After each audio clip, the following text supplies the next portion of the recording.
niyo titisyan? Panatilihin lang daw yung police visibility kasi itong darating na Kapaskuhan. Opo, sir.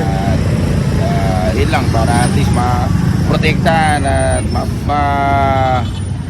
ma-maintain natin yung kaligtasan dito sa Divisoria. Sir, bago malis si Didi, ang huling salita, pagbutihin nyo. Yun po kasi itong kapusan, alam mo natin maraming challenges ngayong sa simbahan, tsaka itong sa pamilya ng Divisoria.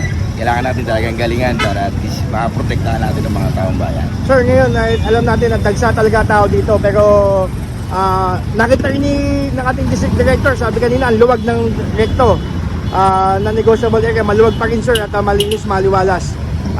Ano po ang take nyo doon, sir?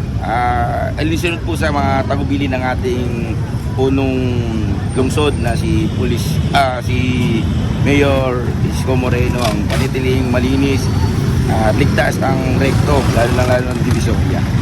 Yun po ay pinakamagandang isang ehemplo ng magandang liderato ng aming district director na bumababa po siya dito sa amin dito sa baba para makita niya, ma-check niya po kung ano pong kalagayan namin dito sa labas at makita rin namin siya na siya rin mismo ay nagpapatrolya.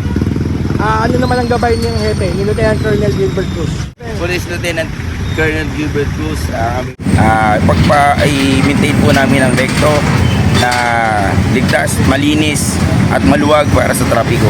Hindi na po Sir, so far, kumusta ang peace and order dito sa inyong area of responsibility?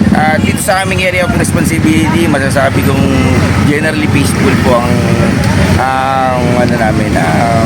kalagayan ng aming station.